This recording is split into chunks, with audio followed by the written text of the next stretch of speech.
तो घर में बहुत हर्षोल्लास था। और कौन सा छठा नंबर का होगा? वो सबसे लास्ट में था और मैं सबसे फर्स्ट थी। तो बचपन से लेके राखी तक अभी मैंने उसको देखा है, 50 साल उसके पूरे देखे हैं और हम रहते भी करीब ही हैं, पास ही हैं, तो बड़ा अच्छा लगता है। तुम भी उन्हें देखते ही हो रोज? हाँ, मैं तो आता था, छोटा था बहुत। हाँ, बहुत छोटा था और बचपन में बहुत शैतान था, नटखट बहुत ज़्यादा था वो। तो सबकी डांट भी खाता था, बच्चा था तो स्कूल जाता था तो कंचे खेलने का शौक था उसको थोड़ा, तो वो आता था स्कूल से फटाफट बैग रखा और कच्चे खेलने बच जाता था। क्या खेलना इसकी तो जनरली आदत थी, लेकिन इसकी डांट निपटने के चक्कर में मैं झूठ बोलती थी हमेशा। मेरे पापा इसको डांटते थे तो मैं हमेशा मेरे पक्ष में ले लेती, मैंने किया है ये, इसलिए बच जाता था हमेशा। और हम सासुर से साथ साथ रहे, बहुत मस्तियाँ करते रहते थे। पापा का जब यहाँ पोस्टिंग हो गया था तो पनकोटा आ गए और पापा का काफ़ी दिन तक यहाँ पोस्टिंग रहा, इनके पोस्ट पे वो काम करते थे यहाँ। तो भैया बहुत छोटा था तब और मैं सबसे पहले आई थी यहाँ। तो भैया जो पढ़ता था तो रहता था यहाँ, तो पर अधिकांश मेरे पास आया जाया करता था। उसके फ्रेंड वगैरह सब आते थे, बड़ी मस्तियाँ करते थे, बहुत क्रिकेट खेलते थे। क्रिकेट वो लोग खेलते थे, बैटिंग करते थे और हमें बस जाओ बॉल लेके आओ, बॉल लेके आओ। हमें कितने बोल लाते मामा जी, कितने बोल लाते, बोलते एक ही थी। अब हम खेलेंगे वापस से और आपके वो मामा को भगाएंगे, बच्चों को अभित को आदिश को भगाएंगे कि तुम लेके आओ बॉल। और वो याद है नहीं, एक बार पेड़ पे लटका जाता मुझे उल्टा। हाँ बिल्कुल, मुश्किल से उतरा था तू तो। उतर नहीं पाया भाई, चिल्लाता रहा है। तो मामा को बुलाया, वापस उतारे भाई। गलती छोटी सी थी, सजा इतनी बड़ी थी, पेड़ पे लटका दे उल्टा उल्टा भाई, उल्टा मतलब समझ रहे उल्टी आने लग गई थी। सबसे अच्छी याद है दशहरा मैदान की रही, अपन खूब क्रिकेट खेले, महावीर मामा, राजू भैया, हम लोग खूब क्रिकेट खेलते थे। जब भी स्कूल से फ्री हुए वहाँ क्रिकेट खेलने चल जाते थे। और उस वहाँ का अपना जो घर था बिल्कुल, उसके जामुन वामुन तोड़ के खाना, अमरूद, आम का पेड़ मामा जी जब भी बिल्कुल दशहरा शुरू हो हमेशा हर वक्त बहुत ही आनंद आता था उस जगह का। सुबह सुबह का रूटीन ये होता था कि अगर मामा की छुट्टी किसी दिन, तो सुबह सुबह हम बाहर आके सबसे पहले मामा के जो कार थे वो धोते थे। तो पानी भरते थे बाहर गमलों में पानी भरते टाइम गमलों में पानी भरते नानी जी के साथ। अब वो कार बहुत चढ़ गई क्योंकि हम छोटे थे तो हमें चढ़ाते थे ऊपर, तो कार धुल जाती थी छुट्टी वाले दिन, ताकि फिर उससे बाद में घूमने जाया जा सके, चंबल गार्डन जाया जा सके। और हाँ, चंबल गार्डन के भी जब मामा होते तो हम खूब जाते थे, इंचार्ज थे चंबल गार्डन के। तो हमने खूब, और वो बोटिंग भी वहाँ स्टार्ट कराई मामा ने, हमने बोटिंग भी करी, बहुत अच्छा एंजॉय रहा समय का।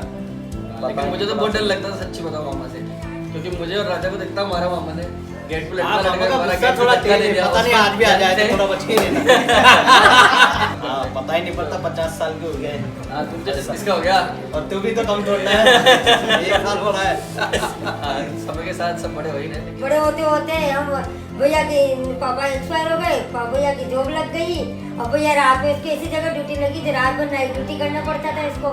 नाइट ड्यूटी करने के चक्कर में मैं इसका इंतजार करती रहती थी, भैया कब घर आएगा कब घर आएगा। तो सुबह 9 से 8 9 तक इसकी ड्यूटी रहती थी जब तो आता था ये। फिर भी रात को हम अकेले रहते थे तो वहाँ को संभालने के लिए सब जगह घूमता फिरता, गाड़ी को एक बार जरूर घुमा जाता वो घर पे आके, भाई सब घर पे सब सही है ना। पापा जी एक्सपायर होने जब मैं सबसे बड़ा था, मैंने संभाला सारा। भैया तो पढ़ रहा था, जितने देर पढ़ते थे कहा यार मेरे तो पढ़ाई चल रही, मैंने अभी देख लिया पढ़ाई चल रही तो पापा संभालना पड़ेगा फैमिली को। सब बहनें भी थी और एक छोटी दो बहनें कुंवारी भी थी, 2-3 बहनें, 2 की शादी हो गई थी। तो इस प्रकार माहौल ने कहा यार क्या करो जी, मैंने भाई पढ़ाई छोड़ो। फिर इन्होंने अपन नगर निगम में लगाया, फिर इनका मन वहाँ भी नहीं लगा कि नहीं यार तो अपना ही कोई काम करना है। इसको पापा एक्सपायर होने के बाद और ही जिंदगी जीनी पड़ी, क्योंकि ये घर की जिम्मेदारी अलग थी इसके पास, नौकरी की अलग जिम्मेदारी थी, नौकरी में भी जाना पड़ता था जोरी जिंदगी पर। इसको नौकरी शुरू से कम पसंद थी, ये खुद का बिजनेस या खुद का कुछ अच्छा अचीवमेंट करना चाहता था।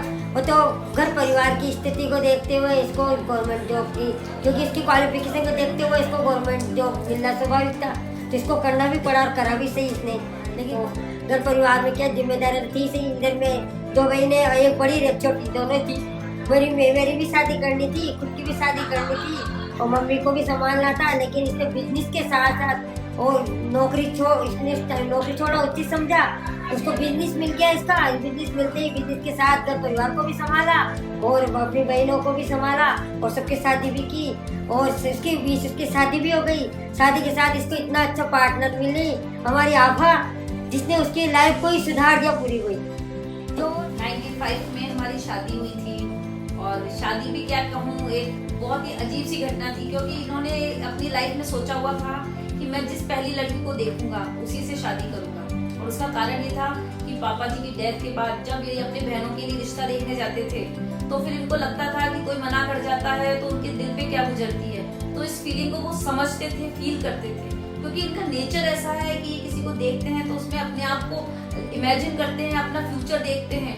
तो इसलिए इनका जो कमिटमेंट था, और इन्होंने, खैर इनकी खुशकिस्मती थी कि इन्होंने सबसे पहले मुझे देखा। और आप सोच सकते हैं वो जो माहौल था कि गवर्नमेंट जॉब में थे तो इनके पास ये था कि गाड़ी देने वाले, पैसे देने वाले भी बहुत सारे रिश्ते आते, पर एक क्या कहें इसको, इत्तेफाक था और हमारी शादी हो गई। जिंदगी चल रही थी, जॉब में स्ट्रगल बहुत आए, फेजेस बहुत सारे आए, क्योंकि वहां पर जो जॉब का सिस्टम है उस सिस्टम में इनको लगता था कि मैं अपने आप के साथ में कुछ अन्याय कर रहा हूँ, क्योंकि कई बार होता था कुछ एथिक्स फॉलो नहीं हो पाते थे, वो आप समझ सकते हैं। और इसीलिए जब इन्होंने सोचा कि मुझे कुछ चेंज करना है, और मैं सोच रही थी कि मुझे इनका टाइम चाहिए, वाई, ये क्वेश्चन था मेरे लिए, क्यों ये दिन भर बिजी रहेंगे और हमारे लिए सब कुछ करते रहेंगे। और तब इन्होंने वो डेयर करा जो शायद जिंदगी में कोई सोच भी नहीं सकता। और सही बताऊं मैं कि उनकी जो ये डेयरिंग थी कि गवर्नमेंट जॉब छोड़ने का उन्होंने डिसीजन किया और एक बिजनेस में हम लोगों ने कदम रखा। आवाज जो लाइफ पार्टनर मिली तो उससे उसको बहुत ज्यादा संबल भी मिला, हाँ, जैसे वो व्यापार बराबर में के बहुत मिल जाते हैं तो अच्छे फर्क पड़ता ही है। तो उसने इस खुद ने टाइम भी में अपने आप स्टेबल हो एक रे 11 हो गए, दोनों मिल गए। अच्छा लगा। साथ में बिजनेस को बिल्ड किया, जॉब के साथ साथ कंटिन्यू करते हुए 2006 में इन्होंने अपनी प्रेस्टिजियस गवर्नमेंट जॉब को रिजाइन कर दिया, जो एक कोई बहुत बड़ी हिम्मत की बात थी। घर वाले जो थे, मम्मी जी वगैरह सब सोचते थे कि पता नहीं पागल हो गया है, लोग इसके लिए रिश्वत देते हैं और ये जॉब को रिजाइन कर रहा है। पर इनकी एक सोच थी, इनकी सबसे अच्छी बात बताऊं मैं कि ये सोचते जो है ना उसको पक्का डिसीजन करते अपने लिए, खुद के लिए, खुद उसको एनालिसिस करते हैं ताकि कभी कोई क्वेश्चन मार्क खुद के उनके डिसीजन पे ना लगे। The best thing about Papa is at every stage of his life he knew what needs to be done. So and I think life is all about taking important decisions at the right time. So he always says this one thing कि कभी ना कभी life में एक बार तो price pay करनी पड़ेगी। अगर वो लैडर क्लाइंब करनी या फिर वो छलांग मारनी है तो एक बार जीवन में वो प्राइस पे करनी पड़ेगी। And you need to decide what should be that age bracket या what should be that point of time जहाँ पे आप वो डिसीजन लो। सच में उनका आध्यात्मिक ज्ञान, उनका सांसारिक ज्ञान और व्यवहारिक ज्ञान, उसका कोई मुकाबला नहीं है। जब भी बैठते मुझे लगता है मैं पिता के पास बैठा हूँ, कभी लगता है मुझे भाई के पास बैठा हूँ, कभी लगता है मैं अपने एक अजीज दोस्त के साथ बैठा हूँ। बस ये भावनाएं मुझे जब जब उनके पास बैठता हूँ, रात को 2 बजे चाहे 3 बजे, मुझे लगता है जितेंद्र भैया है तो हमारी जिंदगी है। और सच में जब उन्होंने हमारी जिंदगी में रोशनी के दिए जलाए तो मैं उसके शब्दों में व्यक्त नहीं कर सकता। भैया की बदौलत हम कोटा में आए हैं यहाँ, क्योंकि भैया ने हमको मोटिवेट किया बिजनेस के बारे में। इनके बारे में जब भैया ने शुरू किया एमवे का बिजनेस, उस टाइम हमको मोटिवेट किया है, बिजनेस के बारे में बताया तो हमको भी अच्छा लगा। तो हमने सोचा चलो ठीक है, गांव की वजह से, गांव से तो बढ़िया अपन शहर में चले। तो हम भैया के कहने पे यहाँ कोटा आ गए, भैया के साथ बिजनेस किया हमने, बहुत तरक्की करी बिजनेस में, बिजनेस भी बहुत जम के किया भैया के साथ। और आज भैया की वजह से हम लोग यहाँ कोटा में सेट हो गए। और सेट होने के बाद में बच्चे, हमारे बच्चों के लिए बहुत भैया ने बहुत वो किया, बच्चों को आगे बढ़ाने के लिए मोटिवेट किया बच्चों को, और बच्चे पढ़ गए लिख के आज नौकरी लग गए बच्चे। ये सब भैया की बदौलत है। 50 साल के जरूर हो गए मामा जी, लेकिन जो विजडम उन्होंने गेन किया है और जो विजडम वो दुनिया में बांट रहे हैं वो उस गुरु शिष्य परंपरा की 5000 साल पुरानी परंपरा का निर्माण कर रहे हैं, जो कि अमूमन इतना देखने को नहीं मिलता है आजकल। हम देखते हैं लोगों के जीवन से इंस्पिरेशन लेते हैं, मामा का जीवन उसी तरह रहा है। और एक चीज़ जो मैं कहना चाहूँगा उसमें ये है कि मामा का ये जीवन, हम ये नहीं बोल सकते कि मामा 50 साल के हो गए, हमें ये बोलना चाहिए कि मामा 50 साल जवान हो गए, ठीक है। और उसका रीज़न मामी जी भी है साथ में। तो मैं केवल मामा को विश नहीं करना चाहूँगा, मामी जी को विश करना चाहूँगा साथ में कि वो दोनों जो हैं 50 साल के हो गए हैं और 50 साल के जवान हो गए हैं एक्चुअली। तो जब से आए मामा जी का प्यार ही देखा है, हम उनके हाथ के समोसे देखे हैं, खाए, और हमें तो इतनी बर्फ की चुस्कियाँ खिलाते हैं मामा जी, बुला बुला के गर्मी में बच्चों को भी इतना प्यार करते हैं, प्यार करते हैं। तो थप्पड़े खाइए बस। पर आपके बच्चों ने वसूल कर लिया, उनको बहुत प्यार मिल गया मामा जी से। और अभी तो बिल्कुल बच्चों के साथ बिल्कुल बच्चे बन के, और मामा जी हर चीज एंजॉय करते हैं बिल्कुल पूरी तरह से। New year party, birthday party, anniversary party, सब फुल एंजॉय, फुल टू मस्ती, डांस, हर चीज में मामा मामी हर जगह नंबर 1 है। कि मैं जब शादी होके आई ना तो मुझे आइसक्रीम खाने का बहुत शौक था। तो इन्होंने मुझे चौपाटी पे एक सत्यनारायण आइसक्रीम का ठेले वाला है, ये मुझे सप्ताह में कम से कम 5 दिन आइसक्रीम खिलाने ले जाते थे। इन्होंने मुझे 2 साल में इतनी आइसक्रीम खिला दी कि मुझे वो आइसक्रीम का शौक खत्म हो गया। मैंने कहा अब मैं इस ठेले की आइसक्रीम वो कुल्फी वाली कभी नहीं खाऊंगी। और सेम इन्होंने मुझे जब ट्रिप की, मैंने कहा कि मुझे विदेश घूमने का शौक है, तो इन्होंने मुझे इतनी विदेश यात्राएं करा दी। हम 92 कंट्रीज, मुझे यहाँ इंडिया से बाहर हम लोग साथ घूम के आए। तो वो सपना भी इन्होंने मुझे इतना पूरा कर दिया कि अब मेरी वो भी इच्छा खत्म हो गई है। तो मैं सही में बहुत लकी हूँ कि मुझे ऐसा हस्बैंड मिला। कहीं भी कोई सेमिनार होती थी ना तो उसमें रेस्पेक्टेड हमें बुलाता था वो, कि मेरे तो मम्मी पापा यही है, जीजे जैजी है, हमें काफी अच्छी वो प्रभु को देता था। और उसने जो सम्मान हमें दिया, वो सम्मान तो हम क्या बताएं, आपको कह नहीं सकते। कई बार तो आंखों में आंसू आ जाते जब वो बोलता था।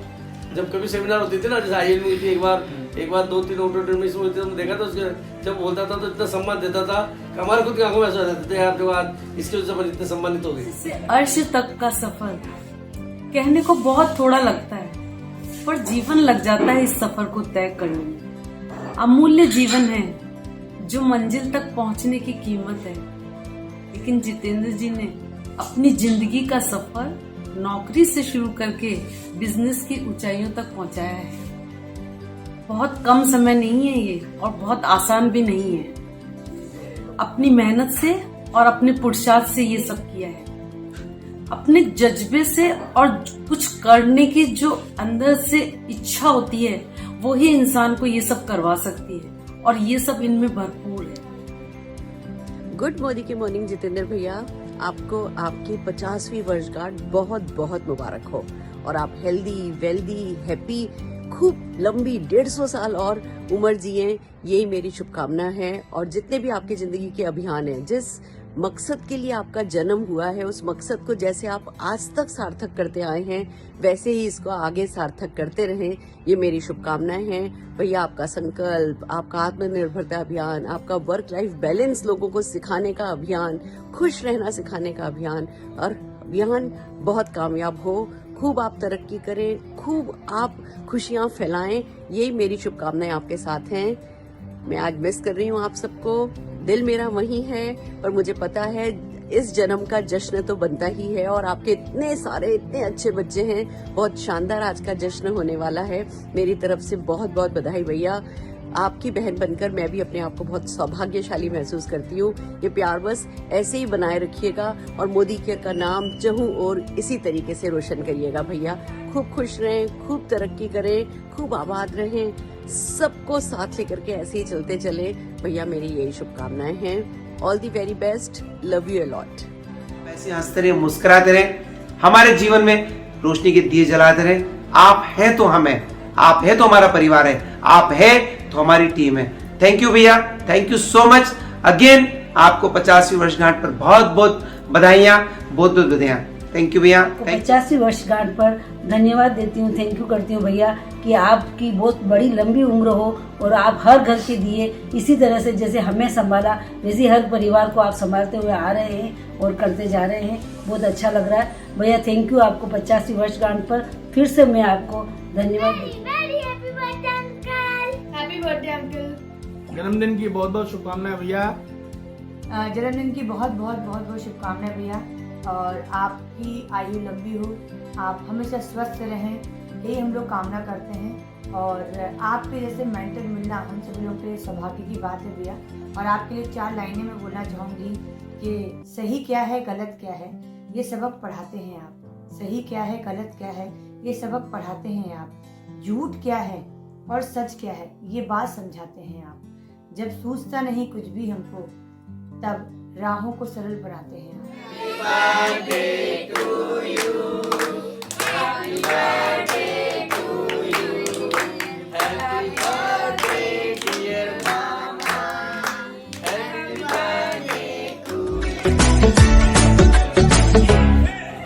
साल भर में सबसे प्यारा होता है एक दिन, 100 दुआएं दे रहा दिल तुमको आज के दिन। I wish you happy happy birthday, happy birthday, happy happy birthday to you. I wish you happy happy birthday, happy birthday, happy happy birthday to you.